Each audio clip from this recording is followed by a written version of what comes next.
오늘 주목해봐야 될 이슈를 살펴보는 시간입니다. 더 이슈 오늘의 이슈부터 확인해 보겠습니다. 하루 앞둔 CES 2019 최대 수혜주는 CES 2019가 내일입니다. 현지 시간으로 내일 미국 라스베이거스에서 개막이 됩니다. 주최 측에서는 이 CES의 11가지 핵심 테마로 구분을 하고 있는데요. 가전과 자동차부터 블록체인까지 다양한 신기술이 선보이게 됩니다. 우리나라에서는 삼성전자나 이제 LG전자에서 기술의 자존심 대결을 펼치는데 TV뿐만 아니라 로봇까지도 현재 이 자존심 대결이 펼쳐진다고 하네요. 그리고 CES의 기조 연설이 올해 IT 가전업계 예고편이 될 것이라는 그 분석입니다. 중국도 무역 전쟁이 지금 진행이 되고 있는데요. 이 적진에서 선보일 기술력에 관심이 또 많이 모아지고 있습니다. 다만 이제 중국 업체들은 뭐 지난해보다는 조금 부수가 좀 줄어든 것 같더라고요. 자, 그러면 이 모든 것들이 우리 주식시장에서 어떻게 영향을 미치는지 하나하나 짚어보도록 하겠습니다. 허준식 해설위원과 함께하죠. 허 의원님 안녕하세요. 네, 안녕하십니까. 네, 자 CES 참 뭐 매년 요맘때면은 이야기를 참 많이 하게 됩니다. CES가 어떤 건지 그리고 왜 주식시장에서 이렇게 또 주목을 하는지 그 이유부터 한번 살펴볼까요? 예, 미국에서 열리는 이제 가전 전시회가 CES이고요. 독일의 이파와 스페인의 MWC와 함께 이제 3대 IT 기술 관련 행사로 보시면 되겠습니다. 워낙 출발은 이제 1967년도에 뉴욕에서 시작이 됐었는데요. 1994년까지는 계속 뉴욕에서 진행이 됐었고요. 이후에 이제 1995년부터는 지금 이제 해마다 열리고 있는 라스베가스로 이동을 해서 매해 1월 달에 개최가 됩니다. 우리가 CES 이 가전 전시회를 주목하게 되는 것은 여기에서 이제 최신 기술, 이 트렌드를 파악을 할 수 있는 거고요. 또 거기에서 이제 주식 하시는 분들도 투자 기회들을 좀 찾아볼 수도 있기 때문인 것 같습니다. 공식 일정은 6일과 7일은 이제 미디어 데이고요. 그리고 실제로는 이제 1월 8일부터 해서 1월 11일까지 본행사가 시작이 되게 됩니다. 네. 네. 지금 뭐 전체 CEO들이 총출동을 했더라고요. 뭐 SK는 유례 없이 지금 뭐 전 계열사가 다 총출동하는 그 모습도 좀 보여지고 있는데 어떤 기업들이 참석을 한 건지 또 CES들도 좀 많이 방문을 했는데 그분들 좀 살펴주세요. 예. 올해는 160개 국가에서 IT랑 이제 가전을 선도하고 있는 업체들 4,400개 이상이 참여한다고 하고요. 뭐 대체로 뭐 첨단 기술 제품들 다 선보일 것 같습니다. 그리고 발표자 수는 한 1,000명이나 되는 것 같고요. 그리고 참여자 수는 지금 18만 명 이상으로 추정이 되고 있는 상황이어서 뭐 엄청난 인원들이 좀 참여할 것 같고요. 그리고 카테고리를 보시면 이제 33개 카테고리로 해서 무려 11,834개의 제품이 선보일 예정이라고 합니다. 잠깐 카테고리 그 표를 잠깐 보시면 뭐 3D 프린팅 쪽에 출품 수는 이제 77개로 나와 있고요. 그리고 까만색 실선으로 그 좀 두껍게 표시가 되어 있는 아티피셜 인텔리전스, 이렇게 AI가 455가지 나올 것 같고요. 그리고 사이버 보안이라든지 뭐 이런 쪽들 그 정책들에 있어서는 133개 정도, 그리고 디지털 헬스 쪽에서도 491개 정도까지 나올 것 같습니다. 그리고 좀 아래쪽 보시면 뭐 피트니스라든지 뭐 드론 이런 쪽도 보이는데요. 피트니스가 140개, 그리고 뭐 드론 쪽에서도 한 160개 정도, 그리고 게임 쪽이 한 272개 정도 카테고리로 제품이 선보일 것 같고요. 그리고 라이프 스타일 관련해서는 패밀리, 뭐 뷰티, 그다음에 애완용 견에서 페트에서 뭐 559가지 출품 수가 예정이 되어 있고, 그다음에 모바일 페이먼트라든지 뭐 금융 또 이커머스 관련해서 132개 이렇게 나와 있습니다. 그 옆에도 또 연결해서 좀 보실 건데요. 로보틱스 쪽에서도 332개 정도, 그 다음에 센서라든지 바이오 매트릭스 관련해서 485개, 그 다음에 스마트 시티랑 레질렌스에서 439개 정도, 그 다음에 스마트 홈이 가장 많은데요. 1,050개 정도 출품이 될 것 같고요. 그리고 이제 비이클 테크놀로지에서 아무래도 자율주행 관련된 부분들이 되지 않을까 싶은데요. 뭐 640개 정도, 그리고 VR, AR 쪽이 373개, 웨어러블 관련해서는 거의 600개 정도 출품될 것 같고요. 그다음에 와이어리스 디바이스로 해서 이제 무선 기기 쪽으로 해서 한 1000개 정도, 그다음에 관련 서비스로 한 131개 정도 해서 이제 11,000개 넘어가는 출품 수가 예정이 되어 있는데, 뭐 대체로 전체 컨셉이 크게 작년하고 다른 것 같지는 않아요. 그냥 전체적으로는 이제 스마트 시티 관련해서 뭐 IoT나 AI, 뭐 자율주행, 그리고 이제 거기 기반이 될 수 있는 뭐 5G 관련된 쪽들도 좀 나올 것 같고요. 그리고 이제 헬스케어라든지 보안 쪽에 대한 관심도 작년보다는 좀 커져서 출품 수는 좀 늘어난다라고 보시면 되겠고요. 그 들어간 참여하는 업체들 보면 우리 대한민국은 삼성전자랑 이제 LG전자 들어가고요. 그리고 SK 그룹사, 그다음에 현대차 그룹도 포함해서 이제 255개 업체가 참석한다고 그러고요. 해외 업체로는 주요 이제 주로 완성차 업체라든지 전장 업체들이 많이 참여를 하게 될 텐데요. 인텔이 인수해 갔던 모비라이 쪽하고요. 그리고 엔비디아, 그다음에 뭐 퀄컴이라든지 뭐 버라이즌도 들어오고요. 그다음에 IBM, 뭐 인텔, 그다음에 아마존과 뭐 마이크로소프트 이런 쪽들도 들어오고요. 미디어텍, 그리고 구글, 뭐 브로드컴, 핏빛, P&G 같은 경우도 참석을 하게 되는데, 대체로 보면 이제 뭐 클라우드 서비스 하는 쪽도 그렇고요. 그다음에 인공지능 AI 쪽에 진출해 있는 업체들도 많이 들어가 있고, 그리고 이제 거기에 반도체로 해서 칩을 만들어서 들어가게 되는 업체들도 있고요. 그리고 전장 업체들도 좀 많이 포함이 되어 있고, 통신사들도 포함이 되어 있습니다. 그리고 이제 기조연설 관련해서는 오늘 저녁에 LG전자의 박일평 CTO가 더 나은 삶을 위한 인공지능 이 주제로 이제 키노트 연설을 하게 될 거고요. 그다음 IBM의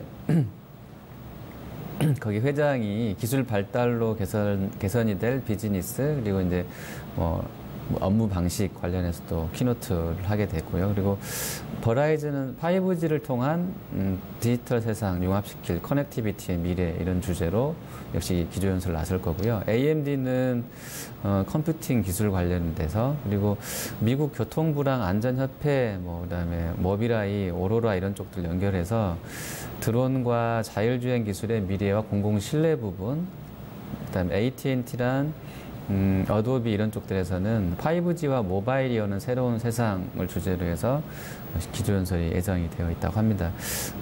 대체로 보면 이제 미국 통신사인 버라이즌하고 AT&T CEO도 5G 주제로 해서 이제 키노트 연설에 나설 건데요.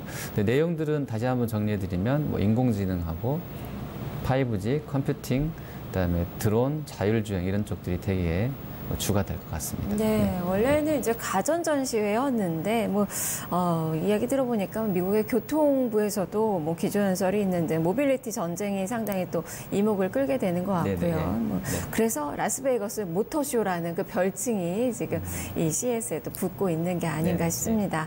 자, 그러면 과연 어떤 기술이 선보이게 되는지가 가장 관전 포인트거든요. 또 주목할 만한 그런 제품들도 있다면 소개를 해주시죠. 예, 뭐 핵심 키워드가 스마트 시티랑 뭐 AI, 모빌리티, 그다음에 5G, 그다음에 AR, VR, 헬스케어 이런 쪽이고요.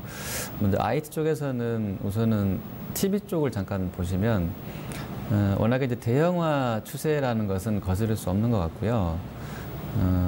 이거는 뭐 남녀노소 할 것 없이 다 대형화 추세에는 다 들어가 있는 것 같아요. 뭐 단말기도 그렇지만 TV 쪽은 더 그런 것 같고요. 이 프리미엄 TV 주도권이 대형화된 추세 속에서 이제 어디로 이동할지가 관전 포인트가 될 건데요. 결국에는 우리 국내사들 싸움일 것 같습니다. LG 쪽에 OLED 쪽하고 삼성의 QD OLED랑 마이크로 LED 이 TV가 이제 좀 경쟁을 할 것 같고요. 그리고 8K 아주 초고 해상도의 8K TV가 여러 업체들이 출품을 할 건데, 이건 워낙에 이제 단가 문제라든지 또 구체적으로 양산 관련해서도 아직은 소비자들한테 뭐 범용으로 해서 가기는 좀 시기상조일 것 같다라는 얘기 나오고 있고요. 그리고 폴더블 관련해서는 삼성의 폴더블 스마트폰의 기대가 큰데, 그간의 경험을 봤을 때 CES에서는 삼성이 플래그십 단말기를 공개했던 전례가 없기 때문에 아마 이번 이 가전 전시회에서는 폴더블을 갖고 나올 것 같지는 않다라는 쪽 시각들도 있더라고요. 그리고 다만 이제 폴더블 폰이 CES 현장에서 이제 좀 어떤 그 방향성은 제시할 수 있을 것 같은데, 그게 이제 플렉스블 배터리라든지 투명 PI 필름 등 관련 그 스마트폰 부품 개발 상황들은 좀 엿볼 수 있을 것이다라고 이야기들이 나와 있습니다. 그리고 뭐 CES 단골 메뉴로 나와 있는 뭐 AI랑 IoT, 그다음에 전장화 관련된 쪽들은 사실 이번에도 약간 뭐 차별화된 부분들이 없다 그러면 좀 식상할 거다라는 이야기들도 있는데요.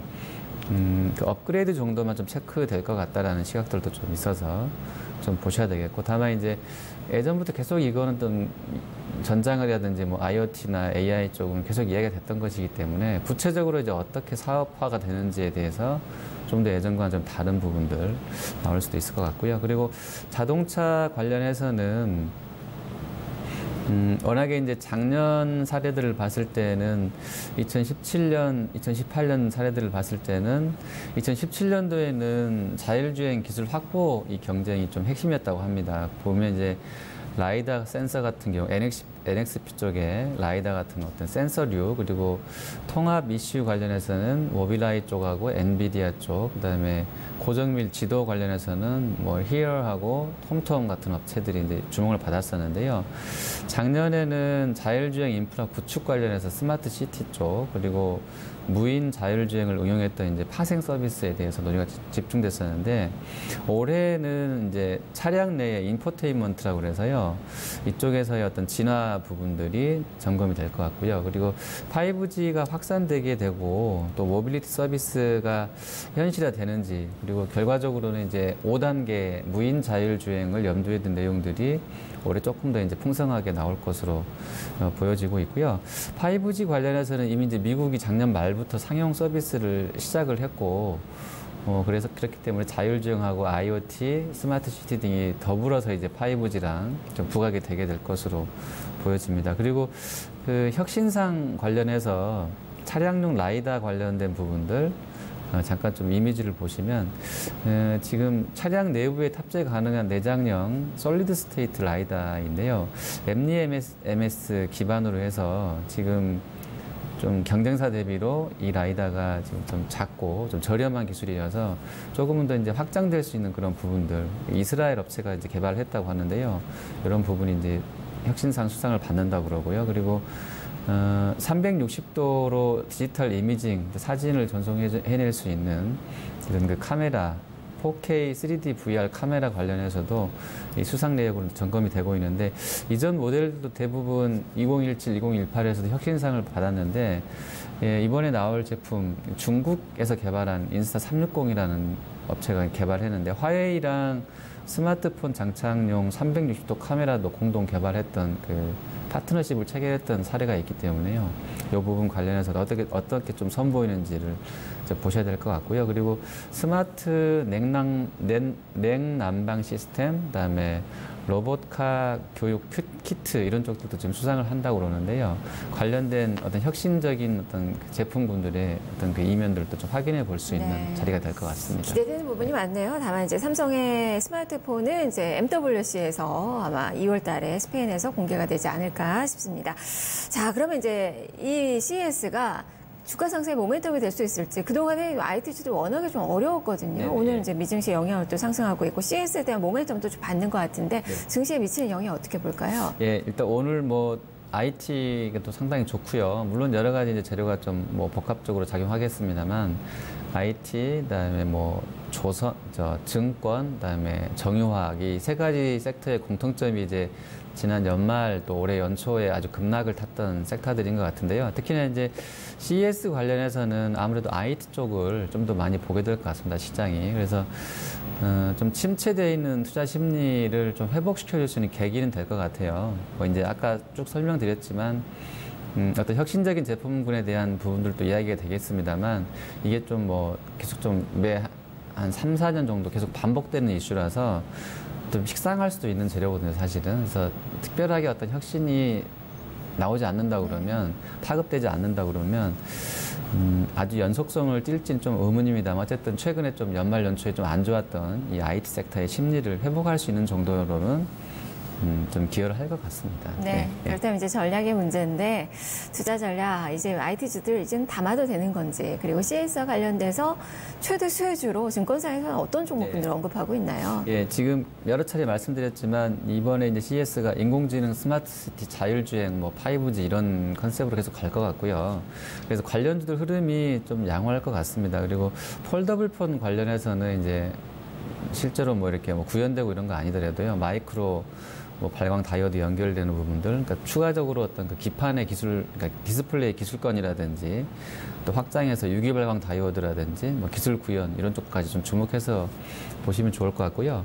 그 DB금융투자에서는 관련해서 이번 CES 관련해서는 뭐 디스플레이 쪽하고요, 폴더블 쪽에 대한 부품주들 관심이 좀 필요하다고 합니다. 테마성으로는 우리가 이제 휘는 그 배터리는 아직은 플렉서블한 배터리까지는 안 나왔지만 예전에 이제 뭐 제낙스라는 업체가 여기서 이제 DB에서 언급하는 종목은 아닙니다만 그 업체가 이제 관련 기술을 갖고 있다라는 좀 이런 루머도 돌았었기 때문에 그런 종목군들이 좀 단기적으로 시세가 날 수도 있을 것으로 보여지고요. 그리고 역대로 보면 CES 할 때 1월 달에 IT 주가가 좀 안정적이었다라는 분석들도 있어요. 물론 이제 올해는 IT 실적 전반이 특히 이제 반도체 주도로 좀 안 좋은 분위기인 것은 맞는데 그래도 디스플레이 쪽하고 폴더블 관련한 IT 부품들은 좀 보자고 얘기하고 있고요.